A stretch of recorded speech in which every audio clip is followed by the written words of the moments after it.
هل المسامحة بعد الخطأ يعني أخطيت عليه وسامحتك يعني أني أرجعك لنفس النقطة السابقة، ولا أصير ما سامحتك؟ مو بصحيح. المسامحة لا تعني الرجوع لنفس الشعور، لنفس الصداقة، لنفس المحبة، لنفس الثقة، لنفس الاطمئنان. لهذا حافظ على علاقتك بمن تحب، لأن لا شيء يعود كما كان. لأن النفس إذا خافت ولا خذلت ما عاد تثق ولا عاد تآمن حتى لو سامحت، وإذا عافت وصدت ما عاد تنقوى.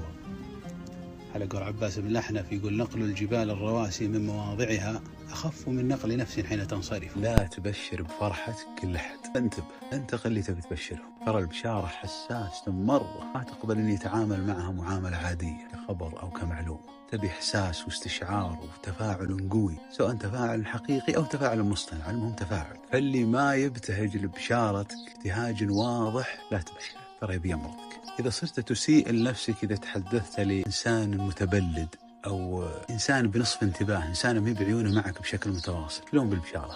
فالبشارة حساسيتها مضاعفة، لأن راعي البشارة فرحة كبيرة في قلبه وتوها جديدة ويترقب التفاعل بلهف. فاللي ترسل له تبشره بفرحة لك خاصة بها، تبي تعلمه ويرسل لك رد عادي ولا ملصق ولا دعاء منسوخ بحركات أو بفواصل، هذا ما يستاهل بشارة. تراك مختن على نفسك مبشرت، لأن إنسان ميت ما عنده حس، إما حاسد مكبوت ولا غبي مشاعريا. لما أرسل لك مبروك فيها 60 واو ما شاء الله من ذلك العايد، أظهر الفرح، أسعدتني، فرحتني، صنعت يومي، ولا يرسل رسالة صوتية واضح أنه مبتهج، ولا يتصل عليك، ترى ما يستاهل بشارة.